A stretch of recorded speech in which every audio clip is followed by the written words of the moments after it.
Ada yang tanya nih, emang iya Pak, ini mau tanya nih, kalau umroh bertiga, suami, istri, sama ibu itu nggak boleh. Nah, siapa yang melarang? Setahu saya nggak ada yang melarang ya. Silahkan aja.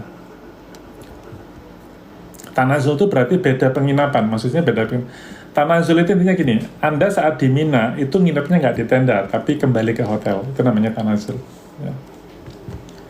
Wajib haji bermalam di Musdalifah. Bagaimana murur dari Arafah ke Mina jam 10 malam? Sebab murur itu berlalu saja. Ya, tadi saya sampaikan, sampai ini Pak Zaidar Husni ya. Hukum mabit di Musdalifah, kalau kita lihat dari 4 imam mazhab, memang ada yang menyatakan itu wajib, ada yang mengatakan sunnah. Apalagi kita mesti paham konteks ya Bapak Ibu, situasi haji di zaman Rasulullah ya, dengan sekarang itu jauh berbeda ya. Zaman haji wada, Anda baca di sirah, itu kan yang ikut haji bersama Rasulullah kisaran 100 sampai 150 ribu sahabat. Sekarang yang berangkat haji sudah hampir 2 juta orang ya. Dan tadi saya bilang gitu, mabit di Musdalifah, tapi begitu ini menciptakan risiko yang berat terhadap keselamatan dan nyawa jamaah, apakah harus dipaksakan? Tadi saya sampaikan ya, syariah itu diturunkan dari 5 misi diantaranya. 1 misi diantaranya adalah hifdzun nafas, menjaga jiwa. Artinya menyelamatkan jiwa itu lebih utama daripada ibadah. Dengan kata lain, dengan bahasa yang lebih umum lagi, dan ini bahasa saya sendiri, tidak ada ibadah seharga nyawa kecuali jihad fisabilillah. Kalau jihad fisabilillah dalam makna jihad peperangan, ya memang itu ibadah seharga nyawa. Tapi kalau sholat, puasa, zakat, haji seharga nyawa, nah, apakah syariat itu menghendaki semacam itu? Nah. Dan kita kalau semakin mendalami fikih, mohon maaf ya, mungkin ada di antara Bapak Ibu yang mengikuti live ini yang tergolong ustadz, kiai, mohon maaf sekali. Ya, yang kami tahu, syariat itu begitu menghadapi situasi yang darurat, yang uzur, yang penuh kesulitan, syariat itu melonggar. Tapi begitu syariat itu menghadapi situasi yang normal, maka dia kembali sebagaimana syariatnya.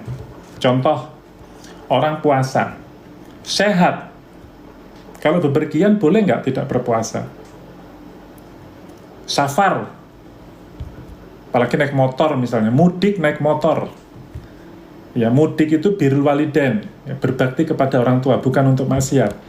Dia naik motor 300 kilo. Berangkatnya tanggal 27 Ramadan, siang hari. Karena naik motor, dia nggak berani malam hari. Pertanyaannya, orang seperti ini boleh tidak puasa nggak? Boleh. Sholatnya bagaimana? Boleh dijamak qashar? Boleh. Itu bukti bahwa syariat itu ketika menghadapi kesulitan, dia itu melonggar. Itu karakter syariat. Ya sama dengan tadi ada yang bilang, wah makin kesini haji kok makin jauh dari sunnah. Ya silakan saja. Bagi kita yang sehat, yang tidak punya gangguan kesehatan, yang fisiknya oke, ya pasti pengen mabit di Musdalifah ideal gitu ya. Kemudian bisa mabit di Mina dengan ideal, ya kan? Gitu. Tanazul ini apa disetujui sesuai tuntunan agama dan ulama Saudi. Nah, Anda boleh cek ya di dokumen Muzakarah Perhajian tahun 2024 ya. Itu kumpulan ulama ahli fikih Indonesia. Sama dengan gini deh. Sekarang Saudi membuka tempat mabit itu yang disebut Mina Jadid. Pertanyaannya, sah nggak mabit di Mina Jadid? Kalau Anda berani mengatakan tidak sah, berarti Anda berani mengatakan fatwa ulama Saudi itu bermasalah. Ya, mohon maaf sekali lagi, ada khilafiyah pastinya gitu. Makanya ya dikembalikan kepada kita sebagai jamaah. Dan yang mesti kita pahami, pemerintah itu nggak cuma mikirin jamaah yang sehat, Bapak Ibu. Ini harus Anda ingat. Pemerintah tidak hanya mikirin jamaah yang sehat. Tapi dalam benak pemerintah itu juga harus mikirin jamaah yang udah sepuh-sepuh, lansia, pakai kursi roda, yang lemah secara fisik. Apa harus diperlakukan sama dengan yang sehat? Ya, ini mesti kita paham gitu ya. Saya khawatirnya kita itu punya pendapat kan sudut pandang kita yang sehat gitu. Tapi pemerintah kan dia helikopter view gitu, melihatnya zoomnya luas, nggak cuma kacamata kuda gitu. Ya jadi percayalah, ulil amri kita itu nggak mungkin ambil keputusan ngawur, itu aja. Saya kalau ngomong tentang fikihnya sebenarnya nggak berani gitu, dan saya nggak punya kompetensi. Tapi kalau saya boleh jawab singkatnya, pemerintah ngambil keputusan tuh nggak ngawur, ya semuanya ada rujukannya. Silakan, bisa jadi ya siapa tahu kitanya yang mungkin masih harus perlu banyak membaca. Rasanya rugi kalau mulur karena tidak merasakan semua pengalaman haji. Ya, tadi saya bilang, kalau kitanya sehat nggak ada masalah. Tapi pemerintah juga mikirin jamaah dari tahun ke tahun yang lansia itu makin banyak jumlahnya. Ada data yang mungkin Anda nggak atau belum dengar ya. Dari 203.000 jamaah reguler, tahu nggak berapa yang risiko tinggi? Ada yang tahu Bapak Ibu? Dari 203.000 jamaah reguler, berapa yang risiko tinggi secara kesehatan?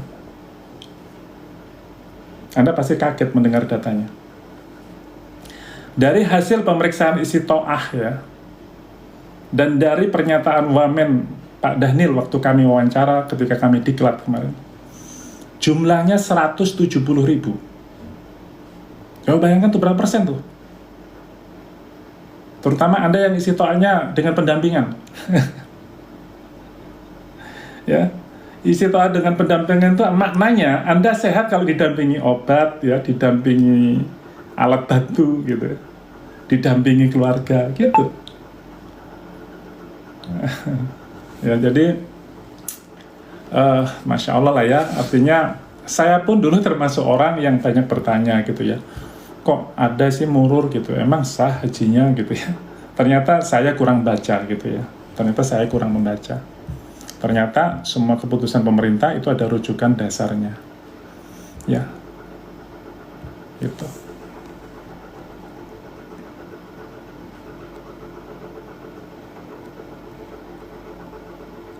Semoga perang segera berakhir, amin. Haji nggak dibatalkan Pak? Belum tahu. Oh ini, Kamis dan Jumat Pak, waktu pendataan pembayaran dam. Iya, Kamis Jumat 2 minggu yang lalu kayaknya ya. Dari Pak Haji Fauzan, banyak masalah dalam dam, gimana kok sembelih di rumah masing-masing? Ya tadi sudah ada skemanya Pak. Di rumah masing-masing boleh ya, tetapi memang dianjurkan lewat lembaga amil zakat yang terakreditasi. Nanti kita tunggu ya, kita tunggu peraturan pemerintah atau mungkin ada surat dari Menteri Haji ya, keputusan Menteri Haji terkait dam. Biasanya memang setelah awal-awal operasional haji jalan biasanya regulasinya baru turun ya. Tapi moga-moga kali ini sebelum jamaah berangkat udah clear aturan tentang dam haji ya. Baik, mohon maaf mungkin saya juga tidak bisa balas semua pertanyaan Anda karena juga live ada batasnya ya. Sekarang ini udah masuk 10 hari terakhir Ramadan, tentu saya nggak bisa terlalu lama di ruang live, tapi moga-moga 1 jam 14 menit kebersamaan di ruang live ini bisa memberikan gambaran ya terhadap pelaksanaan haji 2026 khususnya terkait dengan murur, tanazul, dan dam haji. Sekali lagi, haji itu banyak rahmat dari Allah. Rahmat saya maknai ada banyak kemudahan ya. Sahabat-sahabat itu yang tidak mabit di Mina, tidak mabit di Muzdalifah itu ada, tapi memang ada alasannya. Jadi prinsipnya kalau Anda tidak mabit di Muzdalifah dan tidak mabit di Mina tanpa alasan, nah itu problem tuh. Tapi kalau ada alasannya, termasuk diputuskan oleh ulil amri ya, oleh pemerintah, nah nanti tentu kita bisa ya bertanya kalau misalnya ada sesuatu yang mungkin mengganjal gitu. Nah ini emang boleh gitu ya. Nah makanya Di tiap kloter kan ada konsultan ibadah, namanya pembimbing ibadah, ya. Kemudian di tiap KBIHU otomatis ada pendamping ibadah. Ya, mereka adalah konsultan Anda. Ya, jadi mohon maaf sekali dalam konteks fikih saya tidak mau masuk terlalu dalam. Saya hanya menyampaikan apa-apa yang telah disampaikan oleh Kementerian Haji waktu bertemu secara daring dengan para pembimbing ibadah di KBIHU se-Indonesia dalam pertemuan daring tadi siang, ya. Alhamdulillah saya mengikuti langsung pertemuannya lewat Zoom. Baik, saya pikir itu dulu teman-teman. Terima kasih. Selamat menghidupkan malam-malam